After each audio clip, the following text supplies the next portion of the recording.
Class 10th ये आपके काव्य खंड से चैप्टर 2 है तुलसीदास। इसमें लक्ष्मण और परशुराम का संवाद है। अभी तक मैंने बाकी पैराग्राफ, अब ये पैराग्राफ स्टार्ट करी हूँ मैं। तो इसमें वो जो लक्ष्मण बोलते हैं कि जो सूर समर करनी, सूर होते हैं, सूरवीर होते हैं, वो सामना करते हैं। कहीं न जनाब अपने बखान नहीं करते हैं अपने सूरवीरता का। अब जो सूरवीर होते हैं वो रन में ना शत्रु को सामने पा करके, जो कायर होते हैं ना वो है ना अपने ना डींगे मारते हैं बड़ी बड़ी अपने यश की। लेकिन जो सूरवीर होते हैं वो उनका सामना करके मतलब विजय हो करके उनको बताते हैं वहाँ पर कि अपनी ताकत का वो बल बताते हैं जो भी है। अब यहाँ पर ये है, इसमें पैराग्राफ में है, तुम तो कालू हाँक जनु लावा। यानी अब इस पैराग्राफ में जो लक्ष्मण जी है वो बोल रहे हैं कि परशुराम से बोल रहे हैं, तुम तो कालू हाँक जनु लावा, के ऐसे लग रहा है कि तुम तो मृत्यु को, काल को अपने साथ में हाँक के लेके आए हो। बार बार मोही लागी बुलावा, यानी इसीलिए बार बार उसे मेरे लिए बुला रहे हो। सुनत लखन के बचन कठोरा, अब सुन लखन के कठोर वचन सुनते ही परशु सुधारी धरेव कर घोरा। तो परशुराम ने जो अपना फरसा है उसको सुधारा, मतलब सही किया, और बड़े गुस्से से जोर शोर से भयंकर रूप से उसको धरा। अब जनि देई दोष मोहि लागू लोगू, यानी अब जो सारे लोग हैं मुझे दोष मत देना इस बालक का वध करने पर। उन्होंने, परशुराम ने कही अब ये लाइन, कटुवादी बालक बदजोगू मतलब मारने योगी। ये कटुवादी, कटुवाणी वाला जो बालक है ये मारने के लायक ही है। अब आप लोग मुझे दोष मत देना अगर मैं इसको मार दूँ तो। बाल बिलो की बहुत में बाचा, मैंने इसको बालक समझ के मैंने अभी तक इसको छोड़ दिया है। बालक जान के मैंने इसको बहुत में बाँचा। अब यह मरनिहार भाषाचा, कि मैंने इसको बालक समझ करके इसको मैंने बचाया। बाचा मतलब बचाया, परंतु यह वास्तव में अब यह मरनिहार भाषा सच में मरने के योग्य है। अब कौशिक कहा क्षम्यु अपराधु, अब यहाँ कौशिक वर्ड शब्द आया है। ये ऊपर वाले पैराग्राफ में भी कौशिक आया था, ये विश्वामित्र के लिए कहा गया है। कौशिक कहा क्षम्यु अपराधु, के कौशिक ने कहा कि अपराध को क्षम्यु, क्षमा करो अपराध को, ठीक है। बाल दोष गुण गण ही न साधु, जो साधु होते हैं वो बालक के गुण दोष को गिनते नहीं हैं, नहीं देखते हैं, वो क्षमा कर देते हैं। खर कुठार में अकरुण को ही आगे अपराधी गुरुदों हैं। खर कुठार में अकरुण क्रोही, के ये देखो वो बोलते हैं, अब ये परशुराम बोल रहे हैं कि ये जो मेरा धारदार कुठार मतलब फरसा है, और मैं बहुत ही निर्दयी हूँ, और कोही मतलब क्रोधी हूँ।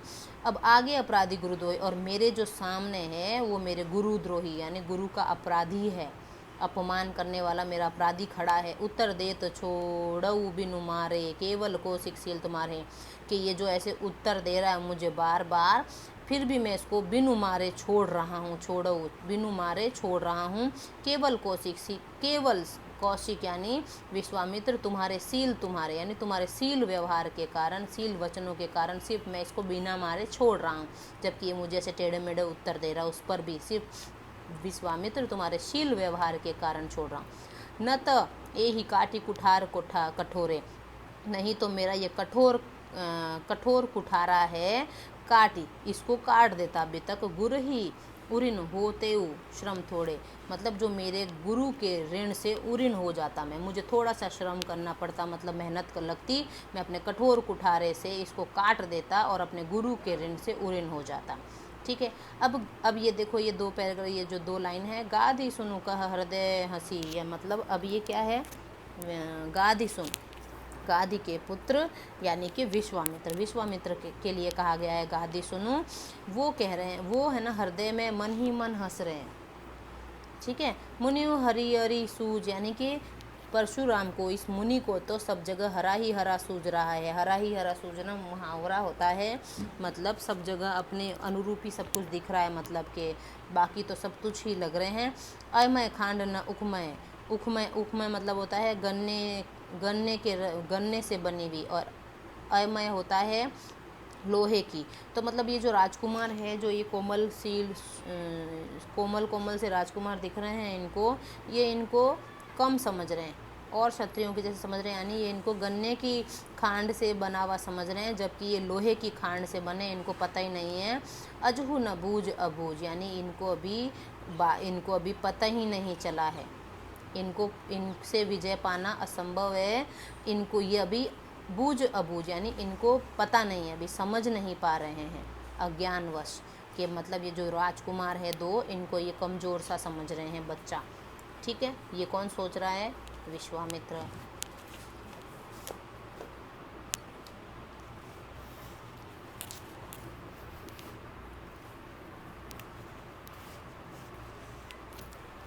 अब ये जो है पैराग्राफ, इसको सुनो। कहे लखन मुनिशील तुम्हारा, को नहीं जान बितित संसारा। अब कहे लखन, अब इसको लक्ष्मण कह रहे हैं, ठीक है, परशुराम से कह रहे हैं कि लखन मुनिशील तुम्हारा, कि आपका जो कितने शील स्वभाव के हो, को नहीं जान बितित संसारा, कौन नहीं जानता है, यह बात सारा संसार जानता है कि आप कितने शील स्वभाव के हो। माता पिता ऋण भयनी के, लगता है कि आप माता पिता के ऋण से तो अच्छी तरह मुक्त हो चुके हैं। गुरु ऋण रहा सोच बड़ जी के, यानी जो गुरु का ऋण है, रहा सोच रहे, मतलब गुरु का ऋण है, मतलब उसके चिंता है आपको, सोच मतलब चिंता। गुरु का ऋण अभी आपका बाकी है, इसलिए आपको इसकी चिंता हो रही है।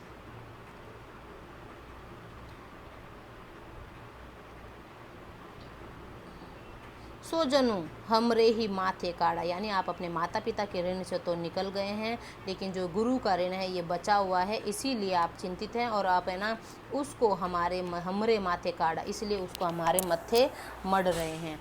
दिन चली गए ब्याज बड़बाड़ा, और इस बात को काफ़ी दिन हो गए, इसलिए शायद इसका ब्याज भी लग गया होगा, जो आपका ऋण है गुरु के प्रति। अब आनी व्यवहरिया बोली, यानी कि अब जो ये है व्यवहरिया, इसका मतलब है हिसाब लगाने वाला, कि अब तो उसको बुला लो, हिसाब लगाने वाले को, आप किसी हिसाब लगाने वाले को बुला लीजिए। तुरंत देव में थैली खोल, यानी जितना भी ब्याज हुआ है, जितना भी ऋण है आपका, ब्याज समेत मैं आपका तुरंत थैली खोल करके सब चुका दूंगा। सुनी कटु वचन कुठारा सुधारा, अब वो सुनी कटु वचन सुन करके वापस उन्होंने कुठारा सुधारा, यानी कुठारा संभाला, जो फरसा है। हाय हाय सब सभा पुकारा, सब सभा मतलब वो उसको मारने के लिए हो गए तैयार। ठीक है, किसको? लक्ष्मण को मारने के लिए एकदम से वो प्रहार करने को उद्धत हो गए, प्रहार करने के लिए तैयार हो गए, तो सारी सभा हाय हाय पुकारने लग गई, हाहाकार हो गया। ठीक है, भृगुबर परशु देखा वहु मोही, अब लक्ष्मण से चुप नहीं रहा गया, फिर भी वो बोले कि भृगुबर, ये वही है परशुराम के लिए यूज हुआ है भृगुबर, कि आप मुझे फरसा दिखा रहे हैं, बार बार दिखावत मोही, मुझे दिखा रहे हैं, हे भृगुवंशी आप मुझे बार बार फरसा दिखा करके डराना चाह रहे हैं। विप्र बिचारी बचऊ नृप दोही, फिर क्या बोल रहे हैं कि विप्र बिचारी, आप तो विप्र मतलब है ब्राह्मण। ठीक है, कि मैंने तो विप्र बिचारी, मैंने आपको विप्र ब्राह्मण समझ के बचू नृप द्रोही, इसीलिए आपको ब्राह्मण समझ के मैं आपसे युद्ध नहीं कर रहा हूँ, युद्ध से बच रहा हूँ, क्योंकि आप एक ब्राह्मण हो।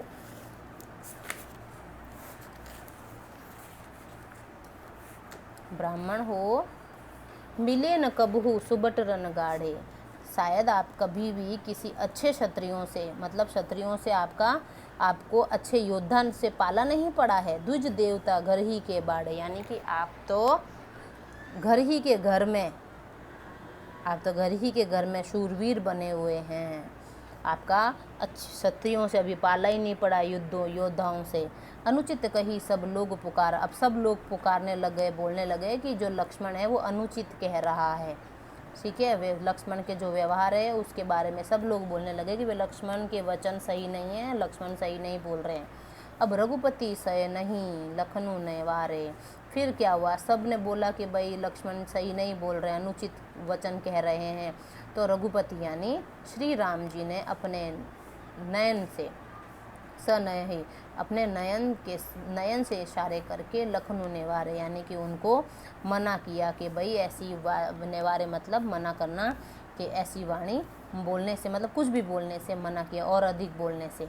अब लखन उतर आहुति सरिसु मतलब अब क्या है इसमें कि लखन उत्तर आहुति सरिस यानी लक्ष्मण के जो उत्तर थे वो आहुति मतलब जो वो नहीं होता है हवन यज्ञ में आहुति देते हैं, वैसे उसके समान भृगुबर यानी वो जो परशुराम के क्रोध को और भी भड़का रहे थे। ठीक है, क्रसानु मतलब अग्नि दे रहे थे। और ही बढ़त देखी जल सम बचन बोले रघुकुल भानु, और फिर उनके क्रोध अग्नि को बढ़ते हुए देखकर बढ़त देखी उनके क्रोध अग्नि को बढ़ते हुए देखकर श्री राम ने जल सम जल के समान, जल सम मतलब जल के समान वचन बोले रघुकुल भानु, जो श्री राम जी ने परशुराम जी के क्रोध अग्नि को बढ़ते हुए देखते हुए क्रोधाग्नि बढ़ते हुए देखते हुए जल के समान शीतल वचन उनको बोले। ठीक है, और उनको शांत करने का प्रयास किया। तो ये चैप्टर हो गया बेटा कंप्लीट। इसको अच्छे से सुन लेना और इसको 1-2 बार सुन लेना अगर नहीं समझ में आए तो, और कोशिश यही करना कि खुद अपना इसका ना व्याख्या को इसको सुनने के बाद में अपने आप प्रैक्टिस करो लिखने की बेटा। अगर आप व्याख्या देख करके डायरेक्ट लिख लोगे, रटाफिकेशन कर लोगे तो फिर आपको लर्न नहीं होगा। ये आप वीडियो 2 से 3 बार 4 बार जितनी बार भी सुन सको सुन लेना, और फिर आप उसको सुनने के बाद में खुद आप उसकी व्याख्या लिखोगे तो ये आपको जल्दी से अच्छे से समझ में आएगा। अब नेक्स्ट वीडियो में मैं इसके क्वेश्चन आंसर बताऊंगी। ओके बेटा।